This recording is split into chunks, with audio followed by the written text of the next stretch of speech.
Man, I'm gonna be the the tough love stranger. If someone is gonna watch a 4-hour piece of content to give you shit, they have more problems in their life. I know I'm saying this without knowing any specific things, but if you are watching a 4-hour piece of content and you're coming in to fucking hate and nitpick, you got to look in a fucking mirror. That's what you got to do. Like, I get it on a 20-minute news video where I'm shouting like political opinions and stuff like that, but you got to go out of your way.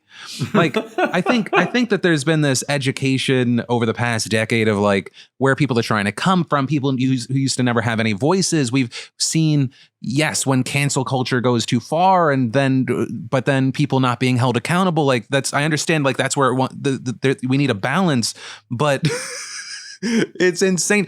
One of the most important things I think we need to learn from kind of like the pendulum swing of like the attacking people online and then not and stuff like that is, we hopefully need to know the full situation, give people a little bit of grace. We're not always going to be perfect with that. I'm guilty of it sometimes, of not doing it because I'm at a certain place on the day.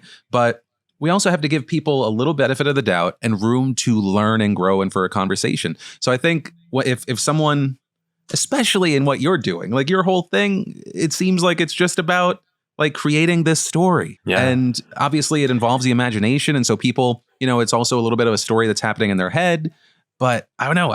I'm like angry on your behalf because you seem like such a nice guy. But to the point of like, sometimes you stay quiet. That's the really fucking unfortunate thing, is that we've been trained that it just gets worse.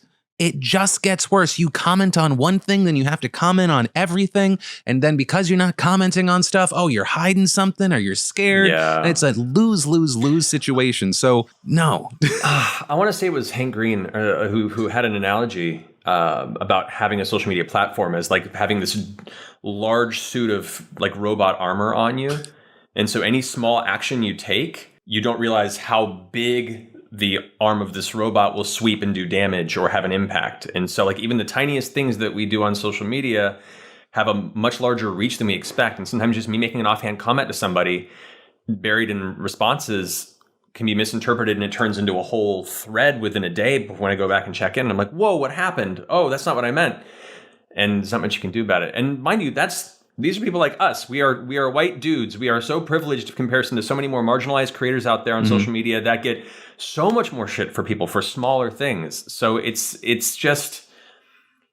a weird time. Social media can do many good things and it can do many terrible things. And I think we're still finding the balance as it continues to evolve and mutate. I think it's a unique debate to be had over time as to whether or not the good outweighs the bad of social media's impact on society at large. But yeah, it's an odd space to try and navigate on a certain level. And I've been taking the healthy approach of not engaging as much as I used to because I have to.